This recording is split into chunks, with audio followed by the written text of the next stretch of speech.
Hello and welcome to Africa Today. I am Esther Mokwariola.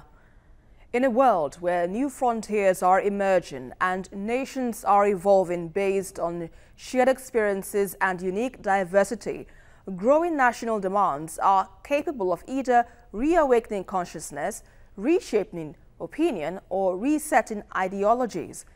Between politicians and journalists, activists and regional groups, the word restructuring has become a buzzword in the Nigerian spotlight, waiting to be deployed like a magic button or a master key.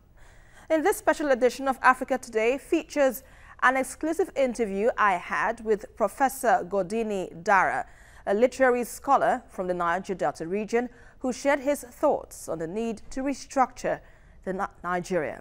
The conversation begins right after this report. Welcome on board. Through the years, Nigeria's federating units have felt the nature of the union has left them shortchanged. Indeed, this feeling of neglect and discontent has bred rebellion against the Nigerian states. This comes in form of protests against alleged marginalization and, in extreme cases, calls for secession.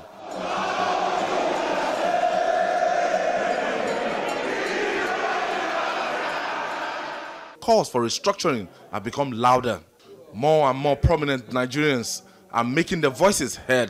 Is restructuring the solution to the numerous problems confronting Nigeria? The real issue with this country is corruption. What people are doing, my dear, is they're trying to do smoke screen, trying to do decoy, a distraction, bring up other things that may make news, and people begin to put their attentions on that and then ignore the most important matters. I think all this is just charade. People just want to create something else for us. Yeah, there are people that have agitations. They've always had it for the past 20, 30 years, and they're always ill-advised, because people that take undue advantage of us are the political elites. Restructure in whatever mode or manner.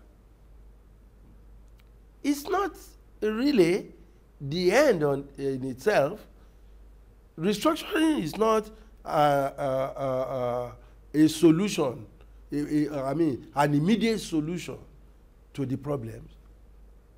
Should the nation embark on another political reform conference or simply implement the recommendations of the 2014 National Conference? The government may have not shown thus far a willingness to restructure the nation, but that has not in any way quietened the cause. The debate looks like it will go on until the government weighs in with a definitive position on the matter.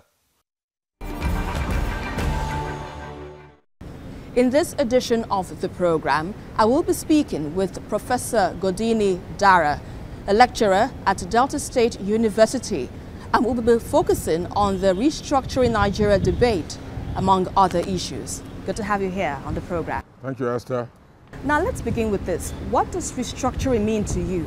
Well, this is what you can call a buzzword now in Nigeria. In communication, they will say this is trending. It is a term that represents a nationwide popular agitation and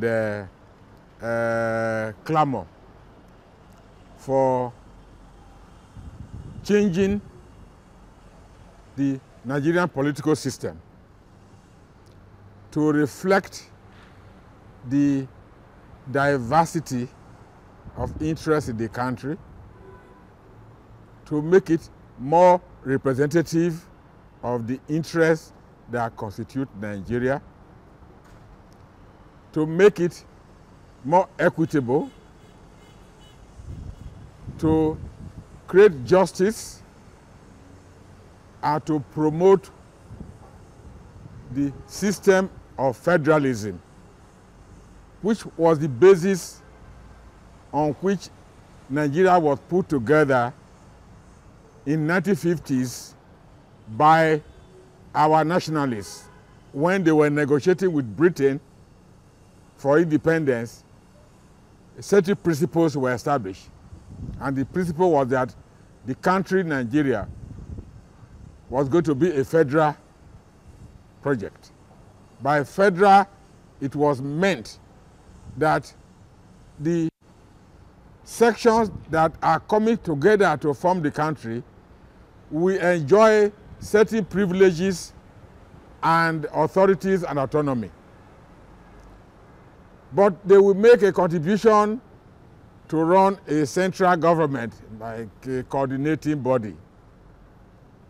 So that federal arrangement was suitable to Nigeria because it enabled the regions then. They were regions. It were Eastern region, Northern region, Western region, and then by 1963 it was Midwestern region. There were 4.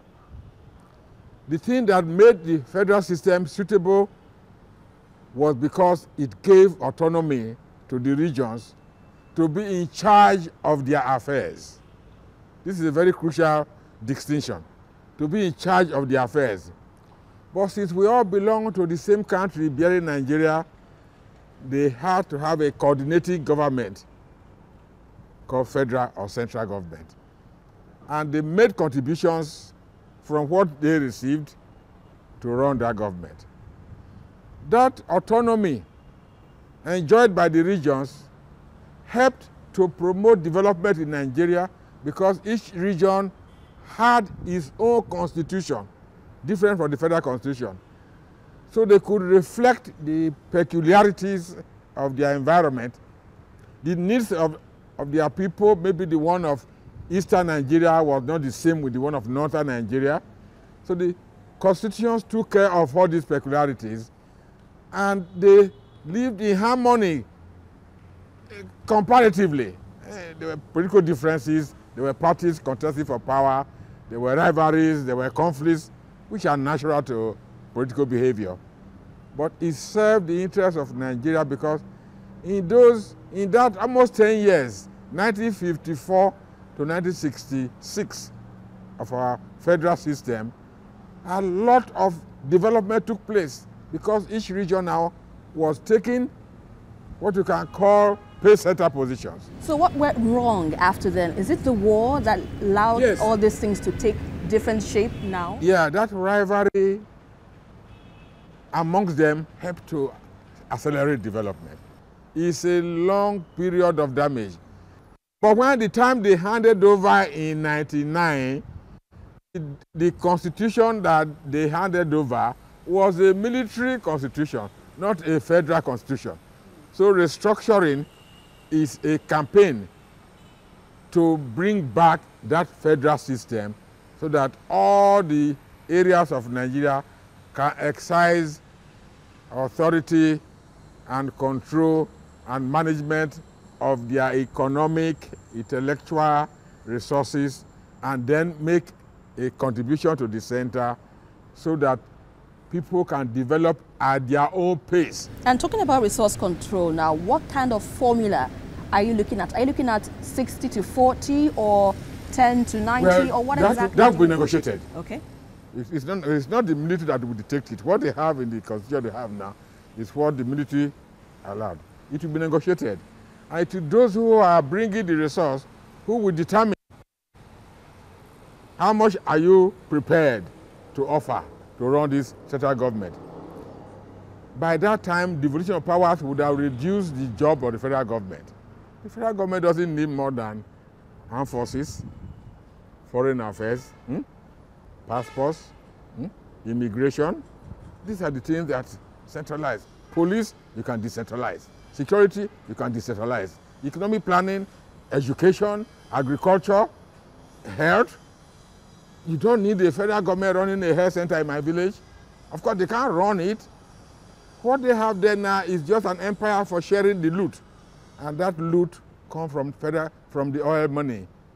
And Niger Delta people are resolute now that oil money will not longer be channeled, diverted, plundered, and embezzled by a cabal calling itself federal government.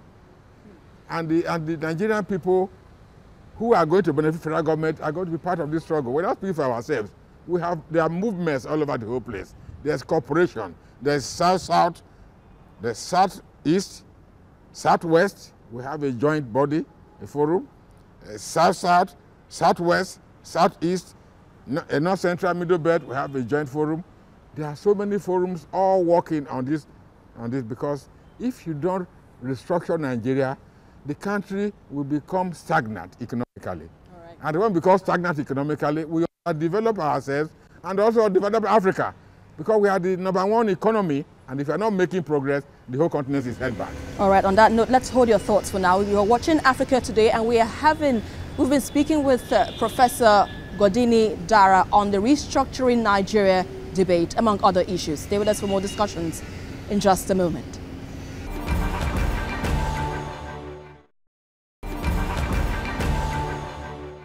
Welcome back. You're still on to Africa Today, and I have with me Professor Godini Dara. We're still talking about restructuring Nigeria debate. Now, let's look at these speculations or insinuations that the restructuring Nigeria might not be the only solution to the problems the country faces, because there are myriad of challenges that Nigeria is grappling with. So restructuring, some would say, isn't the way out, do you think? It is the main way out, because it's the fundamental structural imbalance, the fundamental exploitation, marginalization, and oppression associated with the government system as it is now. That is the root of all the other problems. It's only when you have restructured and rearranged the system that now power goes to where it belongs, to the federated units. That is when we collectively deal with corruption. If you don't have 58% of the national resources in the hands of the federal government, it will reduce corruption in election. Reduce corruption in how much money you will spend to become a president. It will reduce corruption in how much you spend to become a senator. In fact, we are basing our recommendation on restructuring on the outcome of the National Conference of 2014. And I was the delegate there. We brought all the constitutions of Nigeria, 60, 63. We brought the conference of Abacha of 94, 95. We brought Obasanjo's conference of 2005. They were given to us to study. We studied all of them and made recommendations. The restructuring involves having part-time legislators. You are cutting costs already. If they are meeting for 3 months, when they finish 3 months, they go back to the job they were doing before. The First Republic, all the senators, House of Rep, came to Lagos for a meeting 3 weeks, after which they went back. Some of them were principals of schools, some were traders. They didn't have to live there permanently, consuming money that can be used to develop the country. That's one angle. The National Conference, we agreed that state police must be included. Not just state police, you also have council police.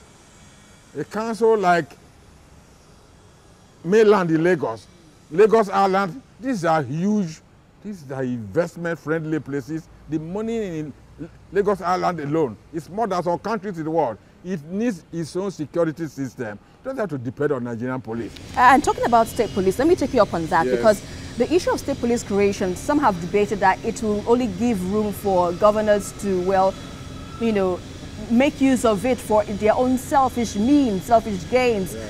How can we ensure that the police do not, turn out to be weapons? Well, each state will have its own constitution to harness all these problems. They use those fears. The state governors now, don't they have enough power to use even the federal police? Don't they have enough money to corrupt them? If we entrust them with power, we voted for them to govern us. We are saying that they cannot run one institution called police. What is so technical about a police station? Don't the states now even have what they call security systems? They have. Some of them are called Bakassi boys. They have different names for them. They are paying to make sure that, yes. So, and we did it before in Nigeria. During the Federal Republic, there were regional police. There were, UAC had its own police. Shell BP had its own police. All in Lagos here. They cooperated with the federal police in order to effectively police and prevent crime. You are in Nigeria here, you open the newspapers every day, see the report of crime, see rapes, kidnapping. The federal police is incapable of handling. Is he capable of handling insurrections, the Boko Haram? So if you multiply the policing systems, our people enjoy it when they go overseas. When they go to UK, when they land in London, there are 6 police formations in London alone. They land in New York, they are enjoying it there.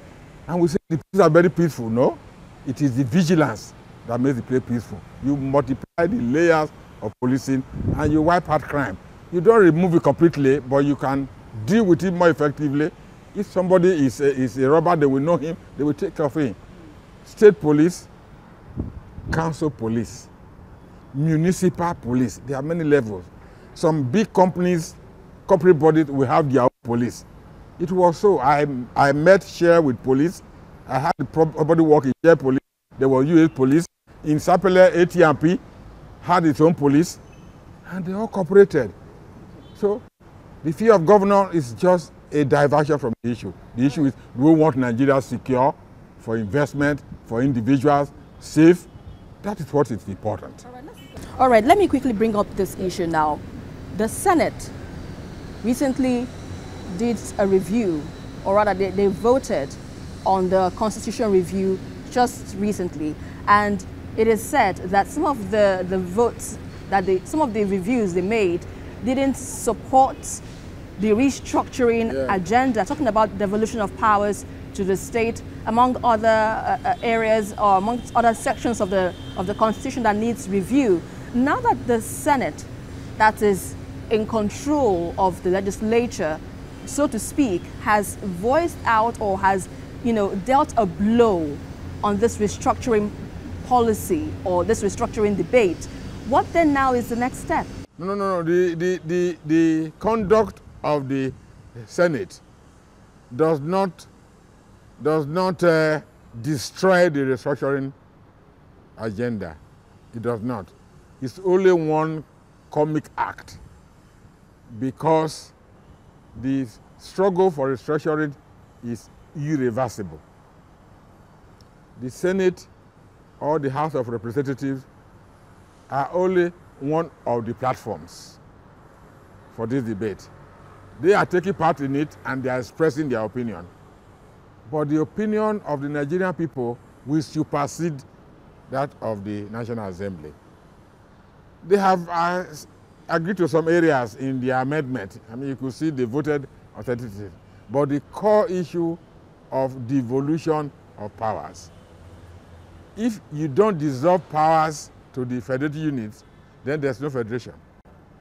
So the Senate and the House of Representatives, once they are running the federal government of Nigeria, they will eventually concede to the need that power must be devolved from the center to the federal unit. You reduce the powers. I cannot count them now, but we know that because the powers are so omnipotent, the federal government is incompetent. All right, let's look at the issue of state creation or regions, because I understand that during the 1963 Constitution, it was more of a regional, the country was run based on regions. But now we have state creation. But there's an argument that it is better for us to go back to the regions that we adopted than state creation. What do you think about it? It was resolved that given the cultural and linguistic ethnic diversity of Nigeria, there are 389 ethnic groups. There are 511 languages in the country. The more administrative centers you have, the more representation and the more democracy you generate. So it was resolved that instead of people going back to 50 years ago to the regions and creating a smaller, bigger federal government again, it is better to have states that have their resources. Now they will have enough resources now to pay their workers. There will be no question of state. The state is unable. The states are now in control of their resources. The more development, the more democracy, the more equity you will spread. So the National Conference went option of state, and we insisted the 6 geopolitical zones in the country, we have equal number of states. That in each. And we, after many agreements, substitution, the states were named. The names were given, and where they will be were also identified. And a constitution was drawn up to help the government. If you want to create states, these are the names. These are where they are. It will help Nigeria. It will make people to enjoy federalism. If you don't have restructuring, if you don't have rearranged Nigeria, you don't make it federal, democratic, and attractive, the country will be going down, down, and down. That is what we want to stop. Let's not forget that this whole restructuring issue has, well, shown a little bit of the other side, where some agitators in the southeast talking about Biafra, they're talking about a secession. Now, looking at that issue critically, which arose the restructuring debate or agenda, so to speak, what are your thoughts on the secessionist agenda? Do you think it could be the next option if the restructuring agenda or the restructuring debate doesn't yield fruit? Well, the Biafran agitation is a legitimate demand of the people of the Southeast. It's an option they have, that they want more autonomy for themselves to run their own affairs. In the entire reckoning after the war, 50 years, they cannot see where they are. The roads are not this. Whether you give them offices, they are useless. They want more representation. So are you saying they you're in support want more of Biafra? Equity.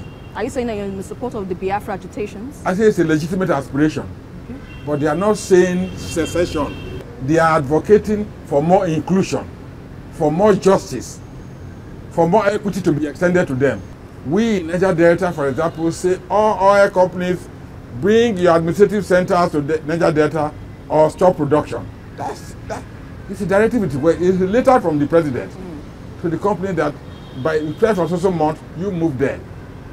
Now that federal government doesn't act, we tell ourselves, if the companies don't come and relocate to Niger Delta, we will stop oil production there. Is that a threat? No, it's an announcement. Okay. If the place is good enough to make money, to make dollars, you should make enough to have an office there. All right, on that note, we'd like to thank you very much, Professor Godini Dara, lecturer at Delta State University. It's a pleasure to have you on the program. Thank you very much, Esther. Thank you very much. Well, that was an exclusive interview I had with Professor Godini Dara, a literary scholar from the Niger Delta region, on national restructuring. Now, these are indeed critical times for Nigeria in political and socio-economic terms, where dialogue is necessary and reform is inevitable. While restructuring looks like the most important tool in the kit to get the nation back on track, one can only hope that after all said and done, Nigeria becomes better for it. Well, that is our package for today. But don't forget to join the conversation as usual on Twitter at TVC Connect, and also follow me for updates around Africa at Esther TVC News. Until the next one, I am Esther Amopariola. Bye for now.